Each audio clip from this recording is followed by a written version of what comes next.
उत्तराखंड के युवा आज भी सड़कों पर हैं। ऐसा हम नहीं कहते, बल्कि आए दिन की खबरें कहती हैं। कहीं एलटी के परिणाम को लेकर धरने हो रहे हैं, तो कहीं नियुक्ति पत्र मिलने के बाद भी नियुक्ति ना मिलने को लेकर। यूं तो प्रदेश के मुख्यमंत्री पुष्कर सिंह धामी नियुक्ति पत्र बांटते नजर आते हैं, लेकिन जब बात होती है नियुक्ति की, तब इस पर कोई ठोस कदम नहीं उठाए जाते। युवा अपनी मांगों को लेकर आज भी सड़कों पर है। कभी युवाओं को नियुक्ति पत्र बांट दिए जाते हैं तो उन्हें नियुक्ति नहीं मिलती, तो कहीं परीक्षा हो जाती है और उसके नतीजे ही नहीं आते, तो कहीं छात्रों को भर्ती के लिए मौका ही नहीं मिलता। पहले हम बात करते हैं उत्तराखंड के ग्रामीण निर्माण विभाग की, जिसकी भर्ती अक्टूबर 2023 में कनिष्ठ अभियंता के 201 पदों पर हुई थी, जिसके लिए प्रदेश के युवाओं ने एग्जाम और साक्षीकरण दिया और चयन होने के बाद उन्हें नियुक्ति पत्र मिले। उनमें से 138 को नियुक्ति मिली, लेकिन 63 को नियुक्ति ही नहीं किया गया। इसमें से 47 लड़कियां ऐसी हैं जो कि दूर दराज के पहाड़ी जिलों से आती हैं। सितंबर 2024 में प्रदेश के मुख्यमंत्री के हाथों नियुक्ति पत्र मिलने के बाद छात्र सरकारी नौकरी के सपने सजाने लगे थे, लेकिन अब उन्हें देहरादून स्थित दफ्तरों के चक्कर लगाने पड़ रहे हैं। छात्र आज भी परेशान है और अपनी परेशानियों से जूझ रहा है। सर, मैं लिमिटेड कंपनी में ज्वाइन किया था। मेरे को 1 साल वहाँ पे करते करते हो गया। एक्चुअली अब क्या हुआ था, 20 सितंबर को सीएम सर के थ्रू हमें ज्वाइनिंग लेटर दिए गए थे और बाकी डिपार्टमेंट मतलब जितने भी थे 1094 बच्चे सभी को एक साथ मिला था। अभी क्या हुआ, उस बीच में सितंबर में सारे डिपार्टमेंट ने अपने सबको नियुक्ति दे दी। अभी क्या हुआ, हमारा RWD में कुछ 138 को मतलब अभी दिया है रिसेंट में 1 हफ्ता पहले, लेकिन हमें 63 को होल्ड कर लिया दिया गया। अब उसमें क्या है, हम डेली यहाँ पे आ रहे हैं। सर, मेरे को 4 दिन यहाँ पे आए हुए हो गए हैं। अब 4 दिन से हम डेली आ रहे हैं, शाम तक यहाँ बैठ रहे हैं, पूछ रहे हैं कि क्या कुछ हो रहा है, डेट बता दो, क्या प्रोसेस चल रही है। हमको कुछ नहीं बताया जा रहा है। बोले कि शासन में बात करो, हम शासन में कनेक्ट करने की कोशिश कर रहे हैं। सर, वहाँ से कोई रिस्पॉन्स नहीं मिल रहा है, हम किसके पास जाएं। अब घर से 10 बार फोन आ रहे हैं, मम्मी अलग कर रहे हैं, पापा अलग कर रहे हैं, उनको वेट है कि आएंगे, कोई अच्छी न्यूज मिलेगी कि शायद डेट मिल गई है। अब सर क्या बोले, हम कुछ समझ नहीं आ रहा है। वो सर वहाँ से भी हम रिजाइन दे चुके हैं, नोटिस पीरियड पूरा हो चुका है। 1 मंथ पहले हमें लगा था 20 को मिल गई है, 1 हफ्ते के अंदर सारी चीजें पूरी हो जाएंगी, लेकिन सर वो कुछ हुआ नहीं है। वहाँ से भी हम सर हाथ धो के घर बैठे हैं। मैं मेंटली सर इतना टॉर्चर हो चुके हैं कि इसका कोई जवाब नहीं है। युवा नेता है कि हमारी सुनेंगे, क्या कर रहे हैं सर युवा नेता। हम यहाँ पे बैठे हैं सर, 2021 से परेशान है हम यहाँ पे। 21 में पहले पेपर हुआ, 21 में फिर इंटरव्यू करवाया, इंटरव्यू के लिए तैयारी कर रहे थे सर। इतने पैसे खर्च हो चुके हैं सर पढ़ाई लिखाई में, सारी चीजें कि शायद जॉब होगी, लाइफ अच्छी होगी, ऐसी अच्छी हो रही है सर हमारी लाइफ। कुछ भी नहीं कर पा रहे हैं हम लोग। तो घर वाले पूरा परेशान है। घर वालों को ये समझ नहीं आ रहा। हम घर वाले ये सोचते कि चलो ठीक है, हम काबिल नहीं हुए, हमारे बच्चे काबिल हो जाएंगे, ये सोच के सर देखो अभी भी घर से फोन आ रहा है। अब क्या जवाब दूं मैं उनको, मेरे को समझ नहीं आ रहा। ये वो छात्र हैं जिन्होंने कड़ी मेहनत और कई कठिनाइयों को पार करने के बाद इन परीक्षाओं को पार किया था। परीक्षा ना निकाल पाना एक अलग मामला है, लेकिन प्रदेश के मुख्यमंत्री द्वारा नियुक्ति पत्र दिए जाने के बाद भी नियुक्ति ना मिलना सच में चिंताजनक विषय है। वहीं दूसरी ओर सोमवार को सहायक अध्यापक यानी LT अभ्यर्थियों द्वारा एक और रैली निकाली गई। इस रैली के माध्यम से अगस्त 2024 के अभ्यर्थियों की ये मांगे थी कि उनका रिजल्ट जल्द से जल्द घोषित किया जाए। इन सभी अभ्यर्थियों की परीक्षा के नतीजे सामने ही नहीं आ रहे हैं। हालांकि सरकार इन सभी अभ्यर्थियों को लगातार आश्वासन देती आई है, लेकिन इन अभ्यर्थियों का कहना है कि ये सभी अधिकारी केवल इन परिणामों को लगातार टालते चले जा रहे हैं। सरकार होश में आओ, होश में आओ, होश में आओ। सरकार होश में आओ, होश में आओ, होश में आओ। होश में तुमको आना होगा, होश में तुमको आना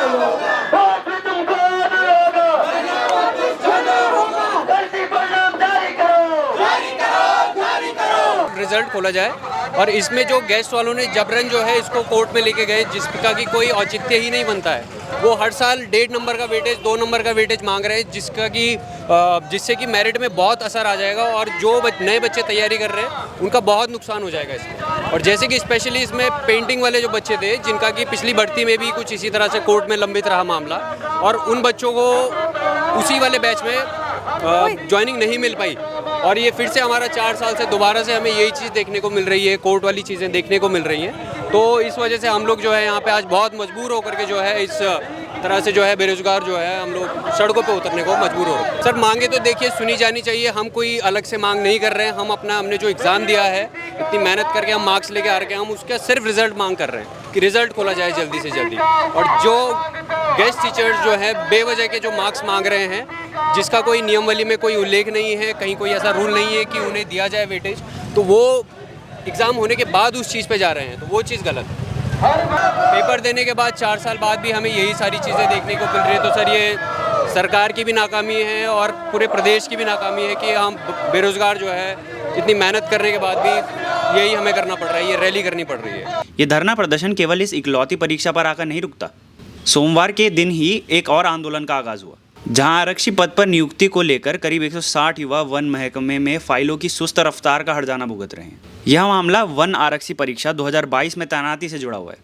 यह परीक्षा 894 पदों के लिए हुई थी, जिसमें बड़ी संख्या में युवाओं का चयन होने के बाद भी उन्होंने तैनाती नहीं ली, जिसके बाद इन चयनित युवाओं को लगातार रिमाइंडर भेजे गए, लेकिन इसके बाद भी युवाओं ने तैनाती नहीं ली। इसके बाद लोक सेवा आयोग द्वारा प्रतीक्षा सूची मांगी गई। खास बात यह कि आयोग द्वारा प्रतीक्षा सूची विभाग को तो भेज दी गई, जिसके बाद भी प्रतीक्षा सूची में मौजूद 160 अभ्यर्थियों को तैनाती नहीं मिल पाई और अब इन सभी युवाओं को वन विभाग में प्रदर्शन करना पड़ रहा है। बड़ी बात यह है कि विभाग के अधिकारी भी इतने समय बाद भी तैनाती को लेकर कोई स्थिति स्पष्ट नहीं कर पाए हैं।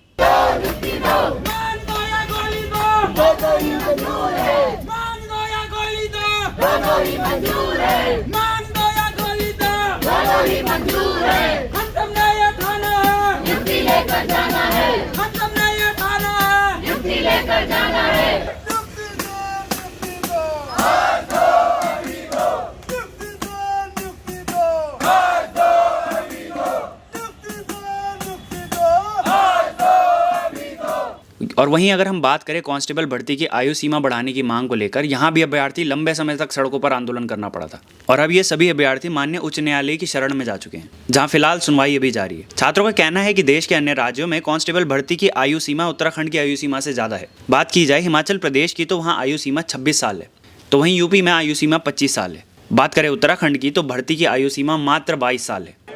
युवाओं की सीधी सी मांग है कि जिन भी युवाओं को आज तक प्रदेश की पुलिस कांस्टेबल भर्ती में एक भी बार आवेदन करने का अवसर नहीं मिला, उन युवाओं को आवेदन करने का अवसर दिया जाए। दूसरी बात, जो हमारी बहन बेटियां हैं उनके लिए हमने जब ITI से जवाब मांगा तो 4000 पद खाली हैं।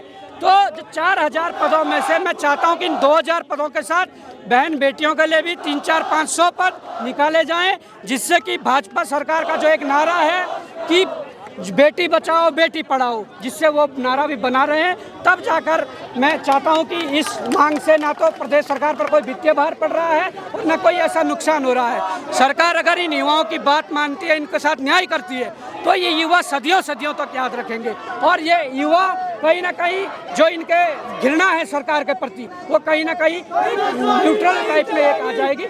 जब अन्य राज्यों के युवाओं को मौका मिल रहा है तो हमारे प्रदेश के युवाओं से ये मौका क्यों छीना जा रहा है? क्यों सरकार इन छात्रों की ये मांग पूरे करने में विफल है? क्यों प्रदेश का युवा परीक्षाओं की तैयारी करने के बजाय सड़कों पर आंदोलन किया जा रहा है? कांस्टेबल भर्ती के ये युवा नौकरी की मांग नहीं करते, बल्कि ये तो मांग करते हैं एक मौके की। आखिर हमारा प्रदेश किस ओर जाता चला जा रहा है कि सभी युवा आज सड़कों पर है और कई युवा बेरोजगार हैं और उन्हें ना ही उनका हक मिल रहा है और ना ही रोजगार। आखिर कब प्रदेश की इन समस्याओं का समाधान निकल पाएगा? बहरहाल आपका इन सब चीज़ों को लेकर क्या कुछ कहना है, ये हमें कमेंट के माध्यम से ज़रूर बताइएगा। तब तक के लिए देखते रहिए विजयपथ न्यूज़। धन्यवाद।